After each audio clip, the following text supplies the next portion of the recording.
Hi, everyone. Welcome and good evening. My name is Lauren Artilles, and on behalf of Harvard Bookstore, I'm delighted to introduce this virtual event with Joshua Bennett presenting his new books, Being Property Once Myself, Blackness and the End of Man, and Ode Poems, in conversation with IMANI PERRY. I hope you're all well and safe. Thank you for joining us virtually tonight. Through virtual events like tonight's, Harvard Bookstore continues to bring authors and their work to our community and our new digital community during these challenging times. We're hosting 5 events a week right here on Zoom, and just like always, our event schedule will appear on our website at harvard.com, and you can sign up for our email newsletter for more updates. This evening's discussion will conclude with some time for your questions. If you have a question for our speakers at any time during the talk tonight, click on the Q&A button at the bottom of the screen, and we'll get through as many as time allows. In the chat, I'll be posting links to purchase Being Property Once Myself and Ode on harvard.com, as well as a link to donate in support of this series and our store. Your purchases and financial contributions make events like tonight's possible and help ensure the future of a landmark independent bookstore. So thank you for showing up and tuning in support of our authors and the incredible staff of booksellers at Harvard Bookstore. We sincerely appreciate your support now and always. And finally, as you may have experienced in virtual gatherings these last few months, technical issues may arise. So if they do, we'll do our best to resolve them as quickly as possible. And thank you for your patience and understanding. And now I'm honored to introduce tonight's speakers. Joshua Bennett is the author of The Sobbing School, winner of the National Poetry Series, and a finalist for the NAACP Image Award. He's received grants and fellowships from the National Endowments for the Arts, the Ford Foundation, and MIT, and was a junior fellow in the Harvard Society of Fellows. He is the Mellon Assistant Professor of English and Creative Writing at Dartmouth College. IMANI PERRY is the Hughes Rogers Professor of African American Studies at Princeton University. She is the author of 6 books, including the award-winning Looking for Lorraine and most recently, Breathe, A Letter to My Sons. She lives outside Philadelphia with her 2 sons. Tonight, they'll be discussing Joshua's latest books, a work of literary criticism and a collection of poems. In Being Property Once Myself, he dives deep into the work of Black American authors, from Zora Neale Hurston and Richard Wright to Toni Morrison and Jesmyn Ward, examining how the proximity of animal life and Black life in their fiction teases out, subverts, and challenges the socio-legal dehumanization of Black people. Colin Dayan says, these absorbing, deeply moving pages bring to life a newly reclaimed ethics and Black feeling beyond the claims of property or propriety. In Ode, Joshua bridges genres and forms to elucidate an aesthetics of repair, of mending the breach between the self and those things, places, and people that have been deemed undeserving of regard or care. And Terence Hayes says of Ode, lyrical and political fibers are woven through narratives as clear and idiosyncratic as the plastic on your grandmother's couch. Bennett swings with song and exaltation. He swings with resistance and defense. I'm glad to have his amazing collection right now. I will be glad to have it tomorrow. And now I'm so excited to turn things over to our speakers. The digital podium is yours, Joshua and IMANI. Thank you. Thank you so much. Josh, hi. IMANI, good to see you. How are you? I'm good. I am thrilled to have an opportunity to be in conversation with you and have so many questions about these 2 really just absolutely extraordinary books in their own right that are have distinct forms but are in deep conversation with one another in fascinating ways. And I was hoping that maybe you could begin by offering us an invocation of sorts. Sure. I'll share a poem from the book, which actually was just mentioned in that beautiful introduction, and it's a ode to the plastic on your grandmother's couch. Yes. Which could almost be said to glisten or glow like the weaponry in heaven, frictionless, as if slickened with some Pentecostal auntie's last bottle of anointing oil, an ark of no covenant one might easily name, apart from the promise to preserve all small and distinctly mortal forms of loveliness that any elder African-American woman makes the day they see 60. Consider the garden of collards and heirloom tomatoes only, her long single braid streaked with gray like a gathering of weather, the child popped in church for not sitting still, how even that, they say, can become an omen if you aren't careful, if you don't act like you know All Newton's laws don't apply to us the same exactly. Ain't no equal and opposite reaction to the everyday brawl Blackness in America is. No body so beloved it cannot be destroyed. So we hold on to what we cannot hold, adorn it in Vaseline or gold or polyurethane wrapping. Call it ours and don't mean owned. Call it just like new, mean alive. Mm-hmm. It's gorgeous.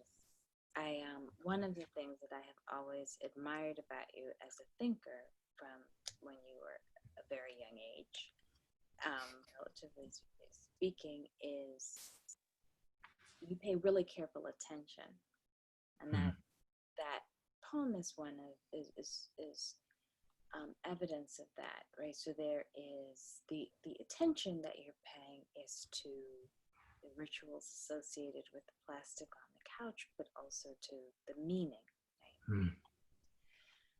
I mean, one of the ways I hope it's okay for us to get into this is you're really uniquely situated, in that you are a literary poet as well as a performance poet. You're a serious scholar. You're also teaching incredibly seriously. You're an intellectual. You're politically engaged, right?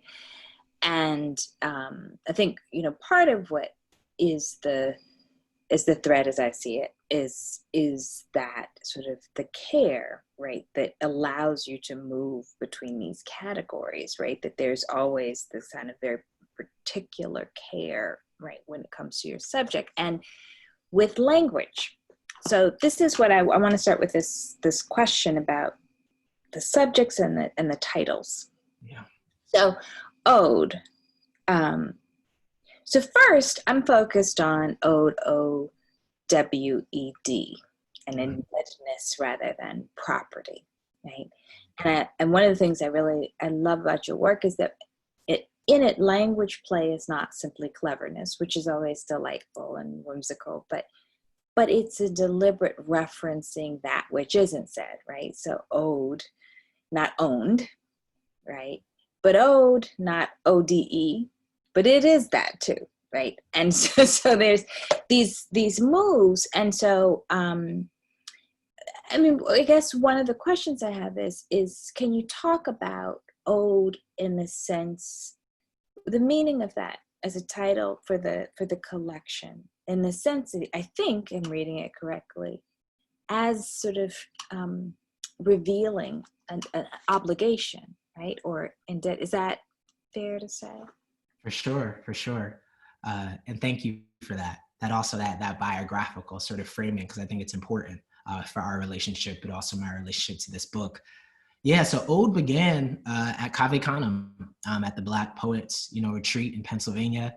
And for folks who don't know, you have to write a new poem every single day at Cave Canem. And I knew I wanted to write an ode that was a poem of celebration. But when I sat down, all I could keep thinking about, for some reason, was just my older sister teaching me to fight, was the narrative that kept coming up. And I realized that in that moment, that was also about what I owed her, my indebtedness to one of my first great teachers, which was my big sister, Latoya. And that's when the kind of name flip came up, the ode. And it was Ode to Pedagogy, which also is sort of the first ode in this book. And once I got about halfway through writing these odes, I went back to June Jordan's Directed by Desire. And I saw that some of the last poems she'd written in her life were also odes, O-W-E-D, but they were battle raps. So she has these two poems that are called Ode to Eminem, where she's kind of like battling M. It's fascinating. I'll send these to you after, just the turbos come over.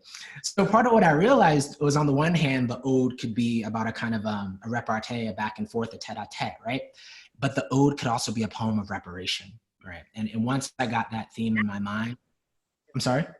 You have the poem Reparation, which is really, which I wanted to ask you about. But yeah, go ahead. Okay, cool. So yeah, reparation at the aesthetic level though. So what are the sites, what are the people, the places, the things that have been historically denigrated that I can lift up with the ode, right? What is owed to the barber shop, to the do-rag, to the 99-cent store, to not just the plastic on your grandmother's couch, but to the pew in the sanctuary, and the vestibule where people late to service, congregate beforehand. I was really interested in what it would look like to actually center those experiences in a book, and give my best language to them, and because I started this book right when I'd finished graduate school. I was fresh out of Princeton. It was going back and forth between New York and Cambridge, and just having to think a lot about what I wanted to put into the world. Once I'd turned the dissertation into a book, I always needed the poems to energize the theory, and the odes helped get me through. Yeah. Yeah, I mean, I think that's one of the things that comes through. The sense of indebtedness doesn't, I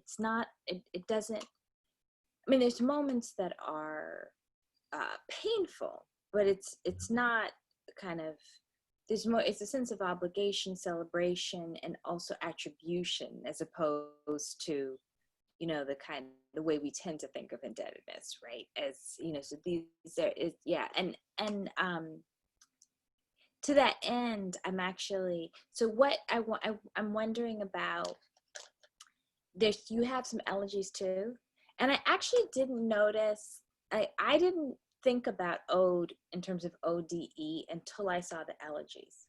And I saw the elegies and I was like, oh, this is interesting. Why are these elegies instead of odes? And then I looked at right. So it actually took me a while to get the layers of but can you talk about the elegy form a little bit? I'm going to ask you a bunch of questions about like sort of the formal questions before.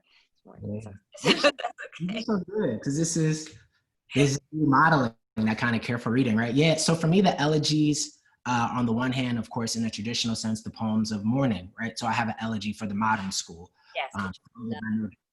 Yeah, thank you. That's where I went to preschool, right? I went to this all-Black preschool, founded by Mildred Johnson, James Weldon Johnson's niece, Rosamond Johnson's daughter, and realized that it had been torn down, once I was a teenager. And I wanted to mourn that space, and not just the space itself, but the ways of knowing, the forms of social life that I developed, even as a 4 and 5-year-old boy there, literally holding my sister's hand, singing the Black national anthem every day. All of our teachers were Black, all the students were Black, and thinking that was the world. And also thinking that was the national anthem. I didn't learn the Star Spangled Banner until later, until I went to public school, I was 6 or 7, and just not being moved by that vision of it, which to me was a revision. I was like, oh, this is sort of another new national anthem, and this doesn't swing, this doesn't slap quite the same.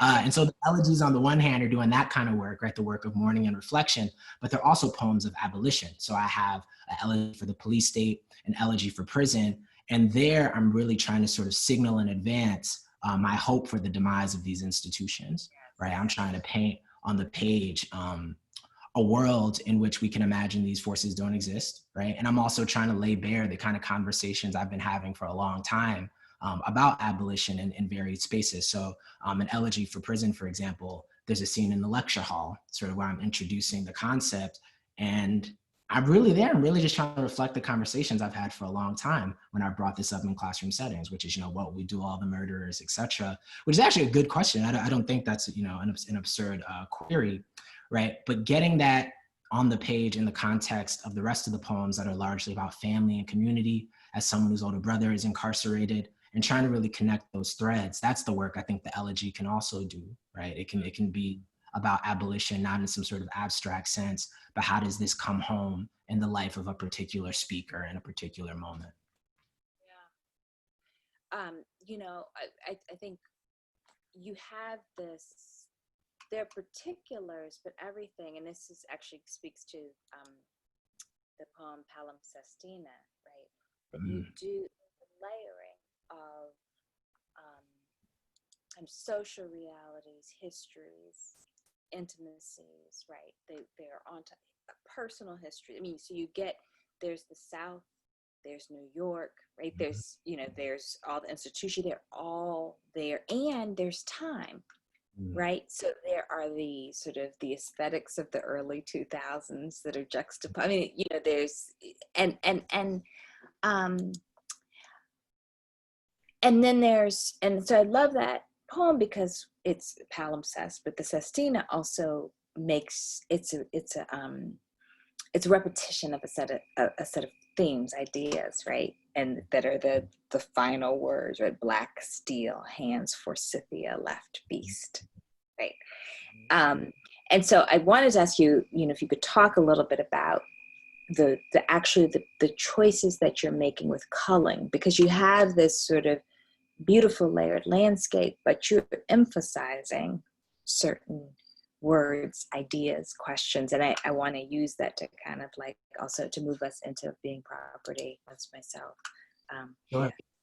Sure. I mean, so Blackness and Forsythia, I mean, in many ways, that's my entire project, right? In a certain way, like really trying to think about the Black imagination set free in the clearing. What is the relationship between Blackness and the natural world? And can we actually think Blackness apart from the natural world in any meaningful way in the modern context? And I don't think so. So part of what I'm trying to do in a poem like Palimpsestina is to lay that bare, right? In the very repetition. The poem begins with sort of George Jackson in a cell, which I think is another vector of the same argument about Black dehumanization, Black brilliance in captivity over and against the kind of wildness of the natural world that we narrate, And just speaking of being property once myself, and Soledad Brother, George Jackson, has this kind of beautiful bestiary on his own, right? He talks about fat cats and rats and pigs. Like this is very much a part of his vocabulary. And that's one of the chapters that fell out. There's going to be an essay later, but I was very interested in the idea of the pig, as a kind of a vernacular phrase for Black folks. And so, yeah, you asked me a bit about the editing process. I mean, you can't ever get it all, I think, in one collection. And so for me, these are always initial gestures, right? Like there are a bunch of other chapters I had in mind for being property once myself, right? A whole section on County Cullen and his cat, Christopher Cat, in the children's books they wrote together. But you reference it, yeah. I do, right? It comes in briefly, but I have a whole line I kind of want to run on that, right? Again, the pig stuff I mentioned, a chapter on bucks and sort of the way the figure of the buck appears in Black men's poetry, which became an article, right? So I think the process of editing the poetry book was much like the process of putting together the work of literary criticism, in that I had to have grace for myself and say, the long project, these are just the first steps of it. So that's how I've had to approach, I think, both the poems and the criticism at this stage of things. Yes, and it's interesting because it's a project that is in its intervention is not solely the observations it makes, but the nature of the question it asks, right? So there it does point to subsequent, right? Like what happens when we look at this sort of relation to animality or this question of this type of okay, so I have a question that's may seem a little bit complicated, but I think for me, it like illuminates why this book is so extraordinary, right? Okay, so we can always talk about periods, like periodization, right? And it's a complicated question in Black studies, right? Like what does Black time look like, right? So we talk, right, and versus, and especially, and it's different for different fields, but we talk about modernism and Victorianism, like movements, but also periods, and for us, right, questions like transatlantic slave trade, age of revolution, decolonization, civil rights, right? What I think happens here is that you place the fundamental questions posed by keeping Black time, right? Our history of radicalism, revolution, captivity, alongside the Anthropocene, right? This age of human dominance, right? Which is often put alongside sort of capital and technology, and those are important. But when you have Blackness be the witness to the ravages of the way that the human has been destructive to the planet, then that Blackness becomes the ethical witness, right? I mean, like back to what we've done to this world, right? And so these relations that you are showing, right, between these contemplations, right, this eco-poetics relationship between like Black subjects, Black objects, right, and animals is really it's it's about a kind of ethical relation that becomes evident, right, when you keep time in the way that our lives have been organized. Is that fair to say? Yes. Yeah. Yeah, and I think, I mean, now you're going to keep making me think about these ghost chapters. So, okay, so I'm going to use the ghost chapter to answer your question, I think. Okay. Because I think for my authors, the animals bear witness with us, right? So another chapter that fell out was about roaches. So thinking about, right, Audre Lorde's The Brown Menace, but also Lucille Clifton, right? And the book sort of bears the title of one of her poems, Being Property Once Myself. You know, I have a feeling for it. She has another poem called The Beginning of the End of the World, right? Which is about sort of nuclear fallout, and the roaches that bear witness to nuclear fallout shake their heads rather in sort of contempt at the people that they're looking at and walk away, right? Go down the drain to inherit the earth, essentially. And so I think the whole book is really about sort of what witness animals bear to the ravages of human greed.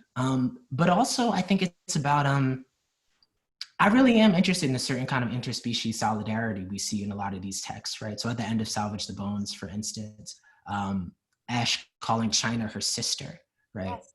Which happens in that text, right, in the wake of Hurricane Katrina. So there's something too about sort of the ongoing state of emergency of Black life alongside like very real material ecological catastrophe that opens up those relationships and the language we have to describe them that I wanted to really get a hold on, right? That it's at the funeral for Matt Bonner's mule, right? That we get the image of mule heaven, right? And this complete reversal of the great chain of being in a certain way. And I'm really quite captivated by that, by the empathy Janie feels in that moment and how it opens her up to the natural world and to the interior lives of animal beings, right? To non-human forms of animal life.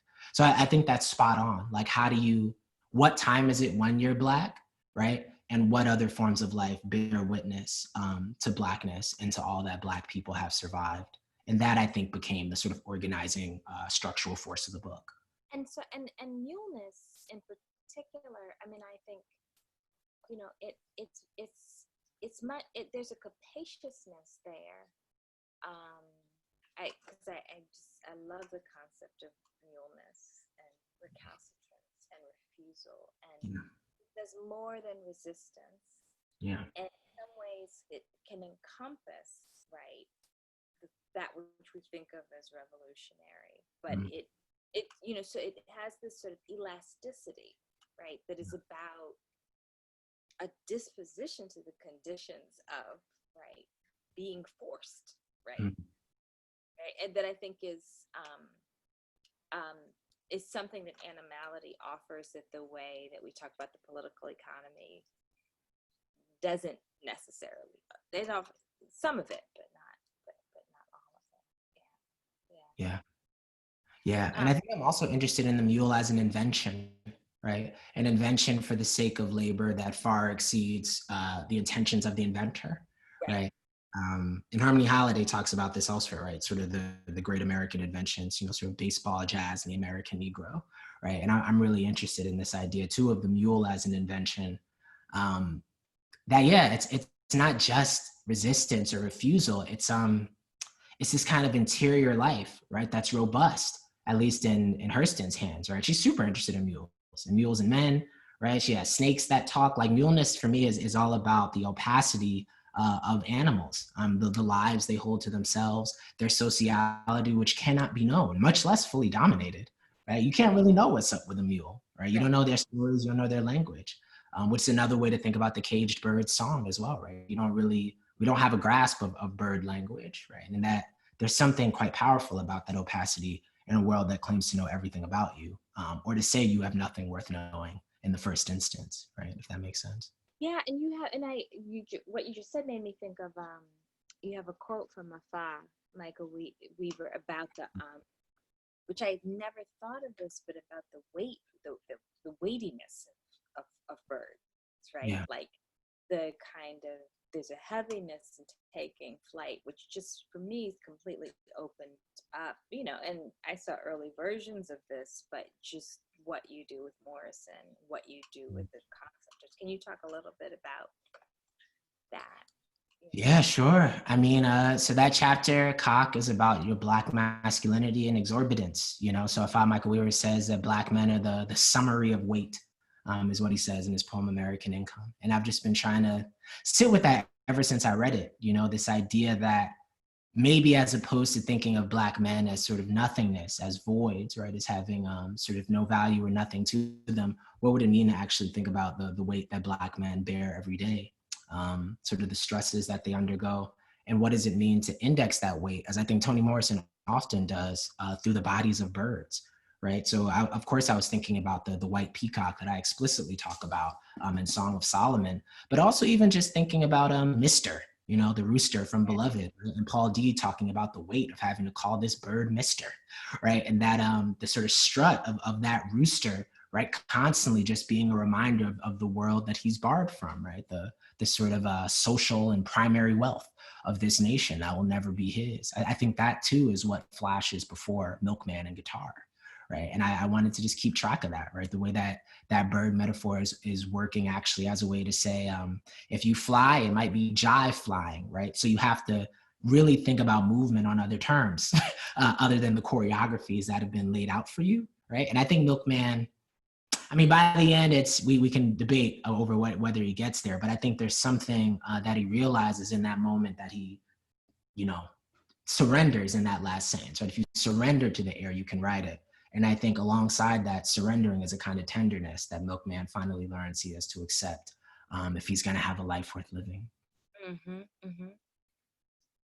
Yeah, yeah. I mean, it is also, I guess, a piece of it is what you also experience the consequence of surrender, right? I mean, that it's a fraught endeavor, right? I mean, yeah.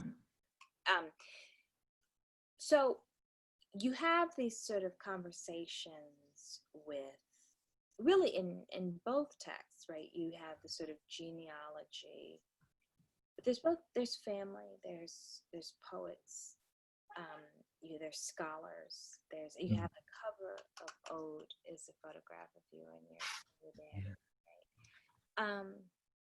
What can you talk a little bit about what role a kind of a sense of genealogy and what kinds of genealogy do you distinguish, right? Intellectual genealogy, political genealogy, or is it sort of, do they all work together for you?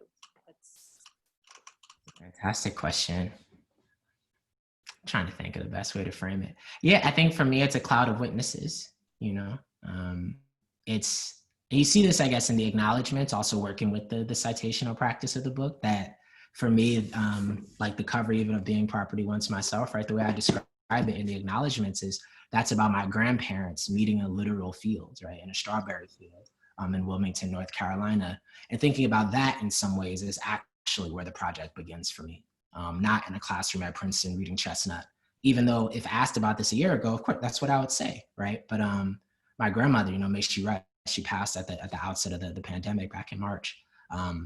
I realized in the final stages of both of these books, I was like, oh no, I think it's really about her stories, about meeting grandpa.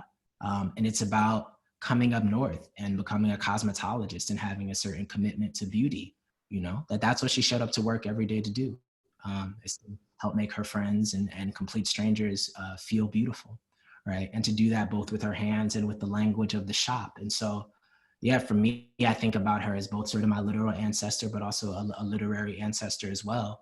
Because she was one of the first people I ever met that insisted on the memorization and performance of poetry. My grandmother never read poetry off a page, but every Christmas she would just go off the top of the dome, just with beautiful, folk tales and stories and poetry. And we all had to recite. Everybody had to recite something, or sing a song, do a dance. You had to show out, right? And so for me, that created a way of thinking about the uses of writing. It had to sound beautiful when you gave it to the air, right? So for me, reading Hurston, coming to the characteristics of Negro expression, as an adult, I was like, oh, okay, I see this. I see the adornment, right? I see the ornamentation. I see those commitments that were already taught to me by the people who came before me. I see this reflected in the literature. How can I now make this stick? How can I braid these things together? And I think that's my work as both a poet and a literary critic, right? The first people to hear my job talk were my parents. Like my foremost commitments, I think, are to making some of this stuff. I mean, some of the language in here is quite dense, but it's making the ideas legible to the people that raised me, you know, and the people that loved me enough to send me off to these fancy schools so I could be somebody, which wasn't about getting a great job. It was just about cultivating an interior life and a sense of respect for myself. That's what an education was. It was something that no dominant superstructure could take away. So yeah, I think about them as all connected, you know, Zora and my grandmama and Richard and George and Gwendolyn Brooks, you know, I feel like I hear all their voices in my mind pushing me forward. I just love how you answer that, because one of the things that is so evident, and I hope when people who have not yet read both books experience, is for you, the tradition is a dense concept, right? Yeah. It is formal in its detail, right? A composition, and then it has a set of questions, but it also is connected to a way of being in the world, right? Mm-hmm. And I think the way of being in the world part actually so frequently falls out of Black studies. Yeah. One of the things I'm often finding myself saying is, you know, when we go off to these fancy institutions, that doesn't mean we have to give up, right, the excellence that has already been cultivated within us, right? And so this is, you know, this is really, I mean, it's, the density is a refusal to give that up, but actually and it made me think, actually, I was reading Ode, I kept thinking about Hayden. Although I think, you know, Hayden had didn't dance as much between the formal and the vernacular, but the attentiveness to Black experience and ritual, right? Your work made me think of that with him. Yeah. The word dogs appears, and then we're about to go to some of the questions that folks have. I will not dominate the discussion, but so I'm interested because being property once myself is this, you know, extended engagement with sort of these animal forms, right? Animals don't appear a lot in Ode, but some do. Mm-hmm. The dogs, and of course, you know, in America will be where you engage Langston Hughes, Let America Be America. The dogs in the Birmingham sense, as I would put it, show up, right? And then the panther as a virtual animal, which just, whew, right? The political imagination, right?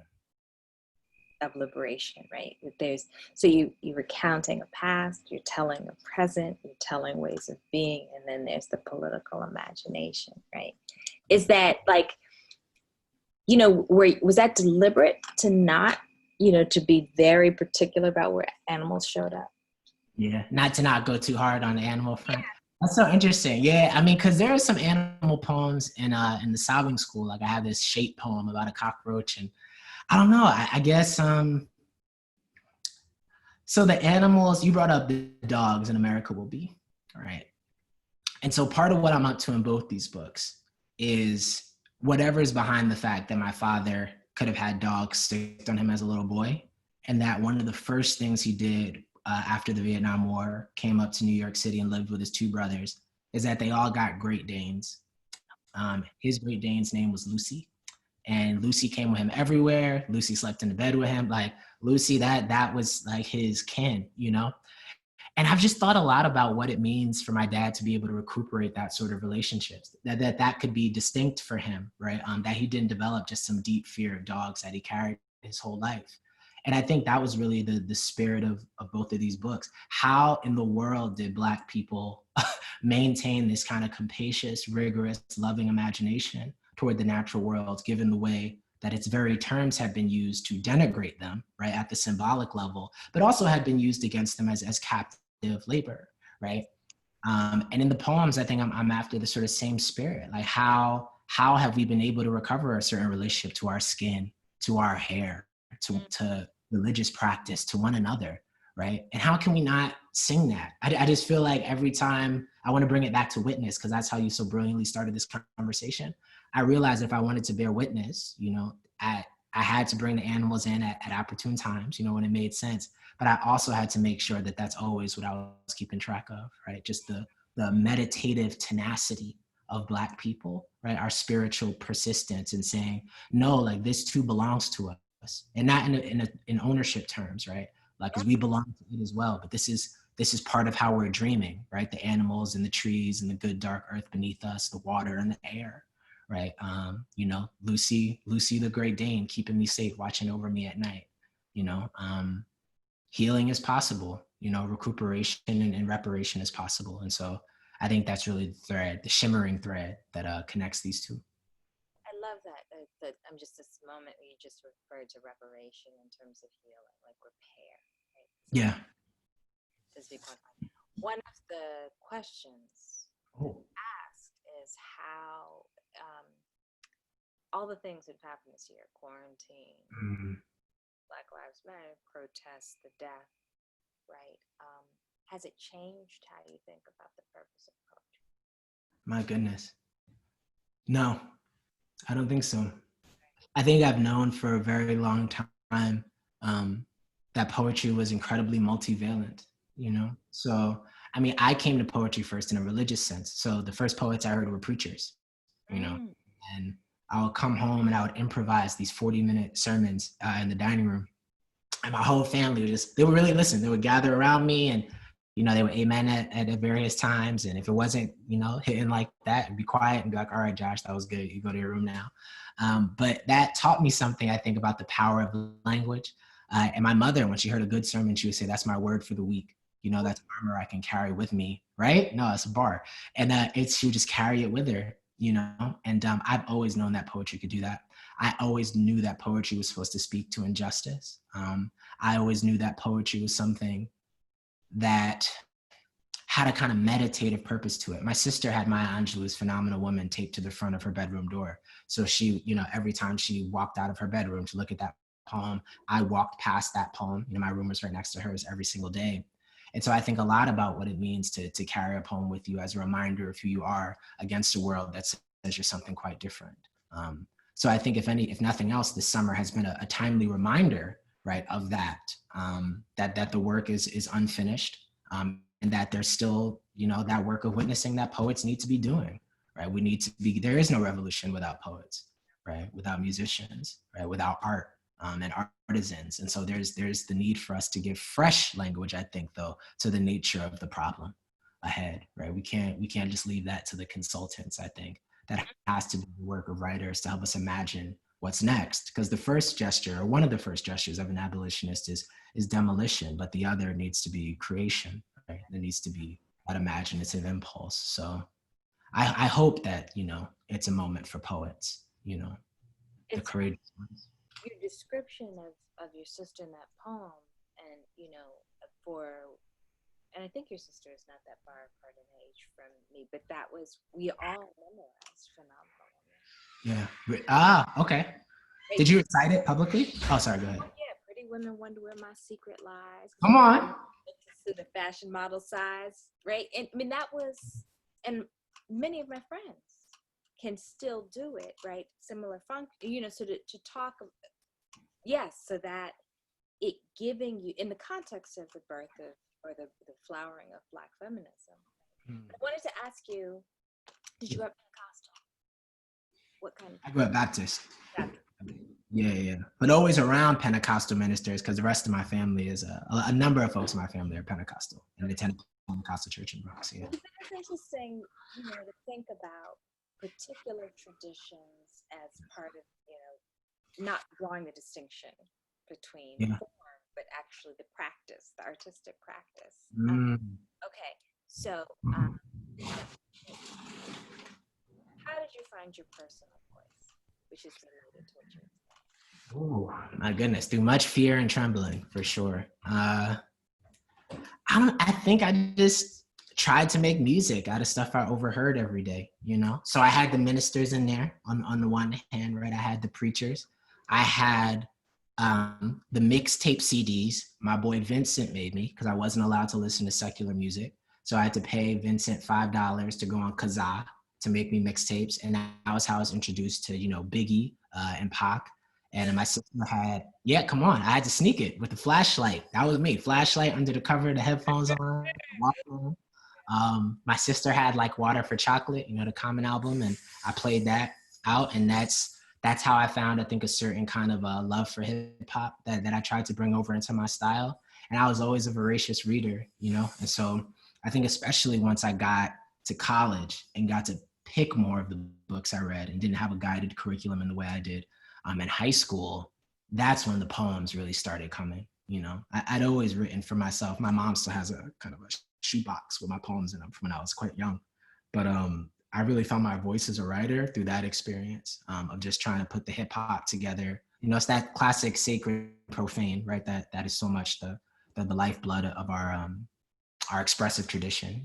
I really tried to shoot the gap and find that intersection in a powerful way.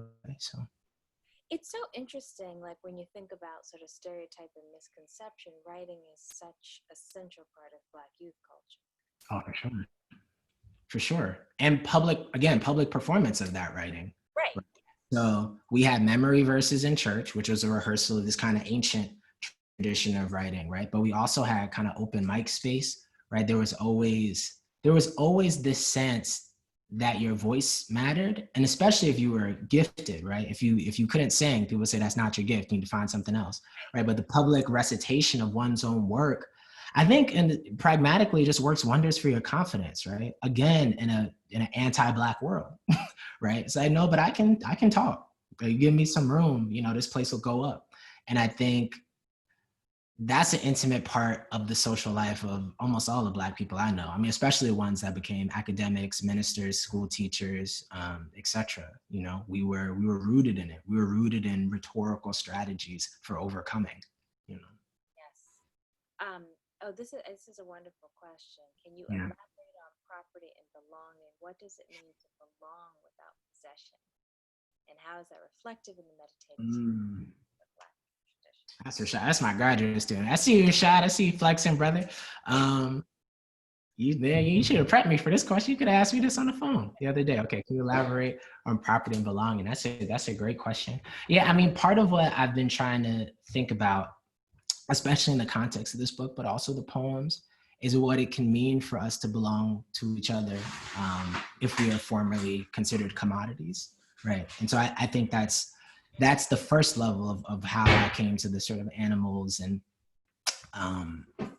Black people in conversation, right? So to bring it back to my grandmother being a sharecropper, she had a sense that the land belonged to her, even though she didn't have a deed to it, right? That the fact that she was sort of tamping down this cotton in a basket and not getting, her proper compensation for that labor, she understood that entire process was an extraction of something quite beautiful, right? And that in many ways, the way she described the strawberry field had nothing to do with the people that owned it, right? It was about the beauty that belonged to her and that she was a part of, right? In the making of it, right? In the cultivating of it. And so what I tried to think of was, is this not just an aesthetic, but a certain kind of social and political practice, right? For those of us who are, one, formerly considered property, but also by and large don't necessarily own vast swaths of land on this continent, but have nonetheless made, this nation what it is. How do we understand belonging quite differently? What do we mean when we say, we made this place, right? And that we are, to quote you, Imani, a nation on many maps. I don't think that's about the ownership of acreage, right? It's about what it means to put sweat and blood and spirit, right, into the land, to have a kind of deeper metaphysical relationship, right, to things, right? And I think that's also part of what it means to be in the world, but not of it, because the world is sort of the province of human dominion, right? The world is where anti-Blackness reigns, but the earth is something different. Right, the earth that you put your feet into, the earth that we share a color with, like the barks of the trees, right, the dirt beneath our feet. I think there's something there that's much more robust and rich, that's about belonging, but not about possession, right? Because it's fleeting, right? The earth is also fading all around us, and we know that that's part of the process. I think Blackness is, in one sense, I think that openness to death and to going away, that ownership doesn't allow for.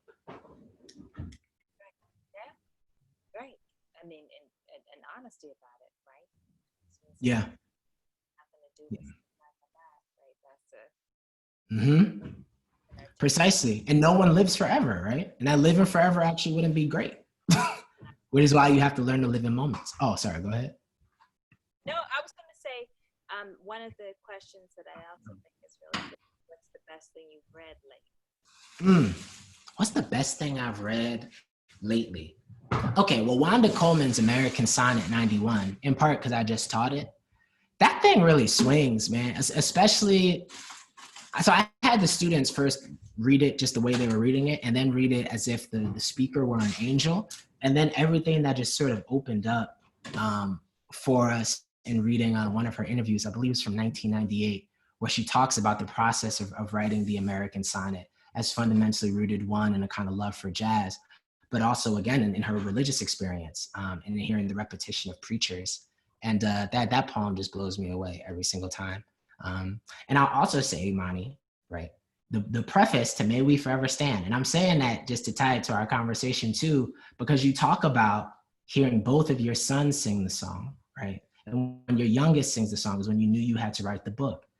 And so I've been thinking about that this whole conversation, because that's making a certain kind of claim about how our intimate relations actually can be the very source of the work, right? Not in some abstract sense. So. I mean, I think it's, if one's work is at all political, right, which I Yeah. think would be the overt way, because if it is in an implicit way, then you probably have a problem, because it means we're conceding to the terms of the world, right? If our work is, then there has to be some concession, right? Some rootedness. Yeah. Okay, I'm sorry, I want to get to a lot of these questions. They're so good. No, you're fine. This is great. I really appreciate your discussion of how your work operates in a storytelling tradition, both of other artists and community members as teachers. Could you both talk a bit about how you shape the canon of the work you teach, given a sense of those traditions and how they might interact? Yeah. You can start off, Imani, because it's for both of us. I see how you dodged that. I think on one other question. I was waiting. Yeah, I forgot you can see them. Okay, so I mean, I think the canon is, it was such a fraught term when I was a student, and I have shifted in my conception of it. As long as we don't fetishize it, right? It's essentially to create a set of common texts, and common texts function as ways for us to have sustained conversations, right? Which also means that they will shift, right? I mean, there are moments where you need to hear a different word, as it were, right? And we go back to new works, right? So, there are pieces like Souls of Black Folk is in everything that I write, right? Beloved is in everything I write. Song of Solomon, right? Fire Next Time. I mean, these are texts that they reappear, right? In various ways, and so I think trying to trace a conversation. Sometimes that's through relationships. For me, like the fact I can, when I wrote about Lorraine Hansberry's life, I could begin to be able to see, given how close she was to Baldwin, I could see him listening to her in like little moments, right? And so it's sort of it's less choosing the work than choosing to have a conversation between texts quite deliberately, right? And this notion of curation, that life is a lot about curation. We should not be passive recipients of the bounty of the world. We make choices, right? We make choices based upon who we're trying to become and what we want to know, right? So today I was working on a lecture and I kept thinking about Elijah Muhammad and Malcolm X's father, both coming from the Black Belt of Georgia, and going back to Du Bois's of the Black Belt, right? And his description, right? And to think about what the imagination demanded of them, which then, when I was reading Ode and Being Property once, I was like, oh yes, right? These are the same. I mean, there's a set of questions that you can see, right? That just imagining that one thing, then you go to work that's in the tradition and emerges. Right? So that's all I have to say. No, that's fantastic. I'll just say briefly, I just think about it in terms of instruments, you know. So there's certain, especially we talking about Black literary canons. I mean, we teach Morrison because she can write. Like the word is important. And there's instruments you need to learn from reading Toni Morrison. Now, part of how I've tried to subvert that kind of canonicity, at least in my own teaching, is that I teach sort of master authors outside of their home genre. So right now I've been teaching Toni Morrison's speeches, for instance, right? So we just read Sarah Lawrence's commencement address. I'm teaching Gwendolyn Brooks as a fiction author. So we're reading Maud Martha together and really trying to get them to think about how in the Black aesthetic tradition, we see these people moving between genres, creating what Du Bois, right, in Souls of Black Folk calls fugitive pieces, right, that move in all these different directions. And that's one way I try to do it, because I think some of these are just people you need to read. And I also make the claim for people like June Jordan, saying she needs to be in any canon worth its salt. So we read the poems and we read the essays, right? And we read the intro to her revolutionary blueprint for poetry for the people, right? Canons are elastic, or they should be. You know, they should make room for beauty. Does queerness configure conceptualizations of Yule and Cock? Natasha Tinsley's sense of queerness as a praxis of resistance? That's a great question. I would say so. I mean, I'm just trying to think about, queer theory is not invoked explicitly in those chapters, but I guess certainly this point about it being a praxis of resistance. And I'm trying to think more capaciously about gender and sexuality in those chapters, right? Which is part of why I bring in Hortense Spillers and her conception of the flesh. I'm trying to stage it as a conversation really between Hurston and Spillers, right? That chapter, in the same way I'm trying to stage the Cock chapter as a conversation between Morrison and Lacan and Moynihan and Lord and Baldwin kind of quickly at the end. But really those first, you know, that first set as a way to think about how we can expand the parameters of how we think Black gender and Black sexuality, especially in these texts. And that sort of connects to the question also about sort of the role of women authors, which I read this question as fast, and it actually is interesting to me because I think having been in conversation with you for years, I mean, I know that there are lots of the authors that are influential are women, but I wouldn't have thought categorically of women authors, right? Which is interesting. Yeah. Yeah. I mean, it's the title of the book too, right? It's like Clifton and Winter. And I think at first that was just what I was interested in reading. And I think eventually it became, and we talked about this, I think, a bit at the Dis Defense, but it became sort of a counter reading to a masculinist vision of the tradition, right? And saying, well, actually, there are all these alternate genealogies we can use to map something like African-American literature that we might pay attention to. I'm sorry, I'm going to go off the question. Please. It's related because you talked about June Jordan and Gwendolyn Brooks, and they have only recently, I think, through concerted effort by the handful of people kind of re-entered the canon of. I can't really hear you, Imani. I'm sorry. I think sorry. You're fine. June Jordan, Gwendolyn Brooks. Yeah. Not in the canon of African-American literary studies. Why? What's the cost of that? I mean, because I agree with you, they need to be at the center. But I'm also interested in what happens that they haven't been. Good question. Yeah, I mean, you asked what's the cost? You said the cause or the costs? Well, both. But I was thinking about the cost, really, like the fact what we miss when we miss. A lot. So one, we miss the centrality of teaching, I think. So I mean, this is something I've been thinking about reading on Mark Nowak's Social Poetics over the past couple of weeks. In part because I feel like he beat me to something that I don't want to frame this competitively, but he beat me to something I've been thinking about for a long time, which is these great poets, right? These great Black poets within our tradition who foreground teaching and the teaching of children in particular. So I'm thinking about Jordan's The Voice of the Children workshop, right? That eventually sort of built out into what will come Poetry for the People at Berkeley, but also Gwendolyn Brooks's work with the Blackstone Rangers, right, in Chicago. It's a street organization in the basement, I think, of First Presbyterian Church.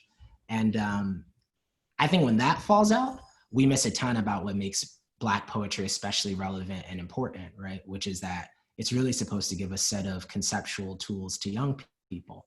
It's supposed to give them a language for poesis, for making a new vision of themselves, and also for building, a certain vision of Black associationalism, right? Like a certain vision of Black institutions for the future that they too can then go build out. That's the point of poetry for the people. You're supposed to be trained as a teaching fellow through the process of sort of listening to Jordan's lectures, and then you produce your own poetry, and then you produce your own lectures, and then you can carry it somewhere else. So I think when those kind of masterful teachers, right, not just writers, they were brilliant on the page, right? And they can also really read. Like when you hear recordings of Jordan, I think what can also fall out is that, again, this commitment to liveness and to really being able to read your stuff powerfully, right? Otherwise, what's the point? Like you should read poetry like you care about it. And I think that's something else that falls out when we don't have Brooks and Jordan front and center. We forget our commitment to teaching and our commitment to a certain kind of Black experimentalism, thinking about the Aeneid, thinking about, again, June Jordan's sort of deep eco-poetic imagination, her anti-imperialism, her anti-nuclear poems and writings, Skyrise for Harlem, right? Writing under a pseudonym to talk about this kind of utopian architecture project with Bucky Fuller. I mean, she was a polymath in the truest sense, and so was Brooks. And so I think we lose that propensity for dreaming and building when we don't have them front and center in our teaching. So I want to end by picking up one of these with that related to these last questions, which is about form. Part of what is so masterful, right, with both Jordan and Brooks is that there is experimentalism, there's politics, and there's always form, attention to form, right? Yeah. But it's not in the way that we tend to talk about it as a constraint, right? A way to ignite.